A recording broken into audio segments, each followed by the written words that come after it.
Halo para sahabat kanal Hukum dan Lawyer Elias Daburno.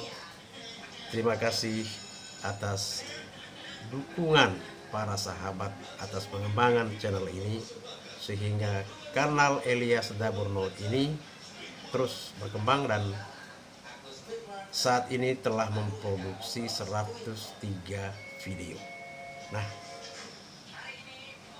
keaktifan channel ini tentu tidak lepas dari support, dukungan teman-teman, baik para subscriber maupun non-subscriber yang senantiasa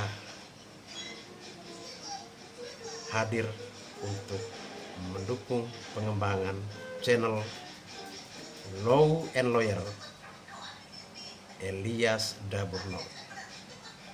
Nah teman-teman, siang hari ini saya ingin melanjutkan pembahasan tentang alur dan prosedur persidangan di pengadilan. Kalau materi sebelumnya tentang perkara perdata, hari ini kita berganti topik ke perkara pidana. Nah, sebelum menjelaskan rangkaian alur atau mekanisme tahapan-tahapan persidangan perkara pidana, saya mencoba untuk memberikan gambaran secara umum apa yang dimaksud atau pengertian hukum pidana, pembagian hukum pidana, dan menjelaskan hukum pidana sebagai bagian dari rumpun hukum publik, biar kita setidaknya punya bayangan atau gambaran, tidak langsung pada ini loh mekanisme persidangan pidana di pengadilan. Nah teman-teman, perkara pidana, hukum pidana itu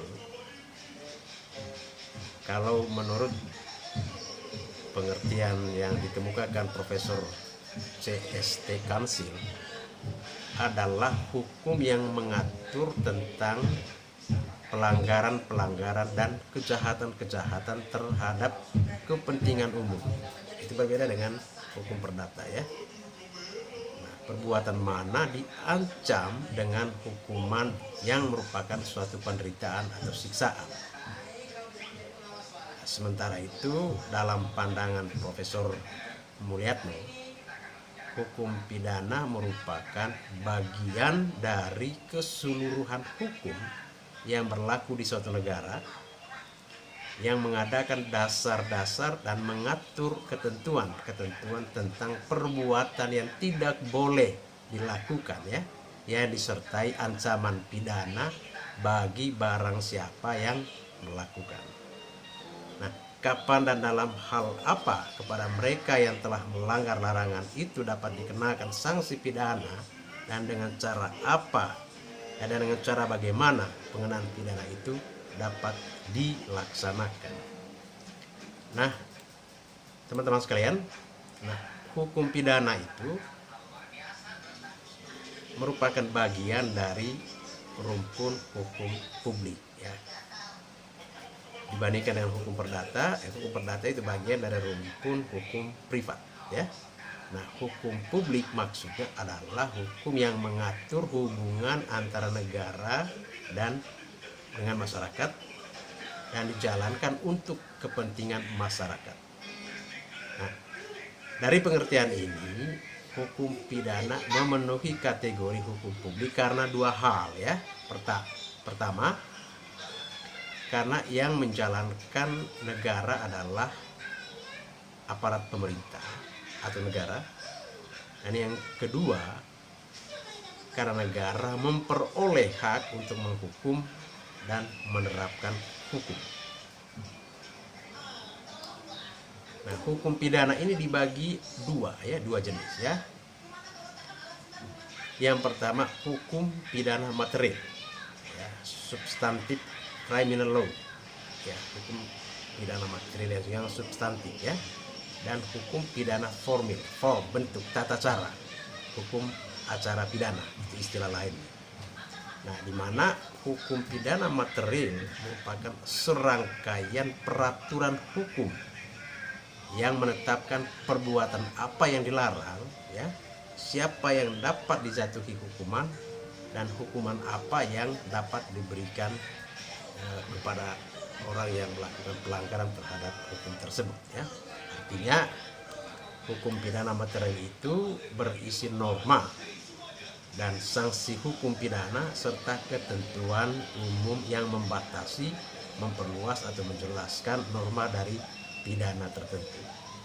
Sedangkan hukum pidana formal ya, form tadi itu bentuk tata cara, merupakan serangkaian ketentuan hukum yang mengatur tata pelaksanaan yang menjadi dasar atau pedoman bagi penegak hukum atas penerapan hukum pidana material dalam implementasinya. Dengan kata lain, hukum pidana formal mengatur tentang bagaimana caranya negara melalui perantaranya polisi, jaksa, hakim dapat menjalankan kewajibannya untuk melakukan penyidikan, penuntutan, menjatuhkan dan melaksanakan pidana. Nah, istilah lain dari pidana formal adalah hukum acara pidana yang berlaku di Indonesia. Nah, hukum acara pidana ini diatur dalam peraturan terpisah, yakni di dalam Kitab Undang-Undang Hukum Acara Pidana.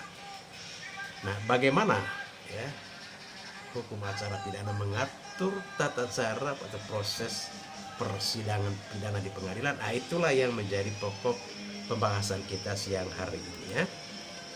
Nah, inilah rangkaian prosedur ya atau tata cara persidangan pidana di pengadilan ya.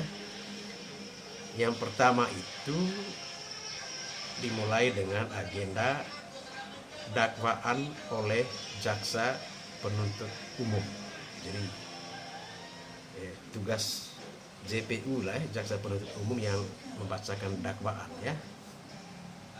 Nah, kemudian agenda sidang berikutnya adalah eksepsi. Eksepsi itu kata lainnya adalah nota keberatan ya, kalau ada yang diajukan oleh terdakwa atau melalui kuasa hukumnya. Nah, kalau ada eksepsi, maka tahap berikut atau sidang berikutnya adalah tanggapan atas eksepsi ya oleh jaksa penuntut umum. Kemudian putusan sela. Putusan sela itu kalau ada ya tadi eksepsi itu. Lalu agenda berikutnya adalah pembuktian. Pada sidang pembuktian ini yang diperiksa adalah alat bukti dan barang bukti. Kemudian agenda lanjutannya adalah masuk pada tuntutan yang dibacakan atau dibawakan oleh jaksa penuntut umum. Setelah itu agenda lanjutannya adalah pledoi ya, atau nota pembelaan oleh terdakwa atau melalui penasehat hukumnya. Lalu agenda lanjutannya adalah replik. Jadi replik ini adalah jawaban atas pledoi oleh jaksa penuntut umum.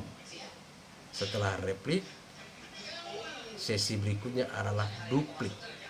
Tanggapan atas replik oleh terdakwa atau penasehat hukum. Kemudian setelah semua rangkaian itu berjalan, terakhir adalah putusan oleh majelis hakim.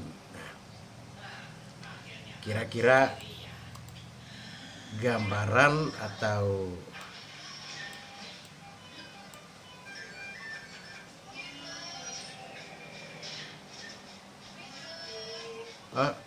ada sedikit tambahan yang tadi itu.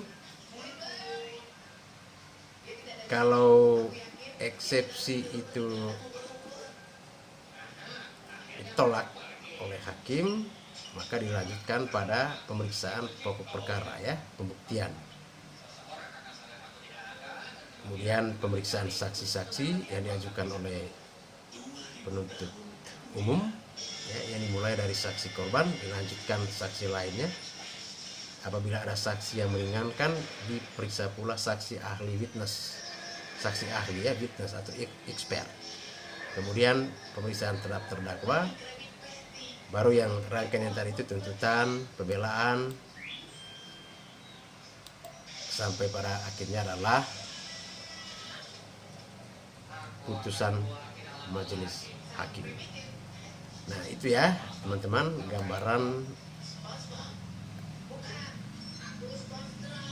umum terkait dengan alur perkara persidangan perkara pidana pada tahap 1 di pengadilan negeri. Terima kasih atas perhatian teman-teman. Mudah-mudahan materi ini bermanfaat untuk menambah wawasan atau pengetahuan tentang ilmu hukum di dalam praktek. Terima kasih. Salam Elias Daburno.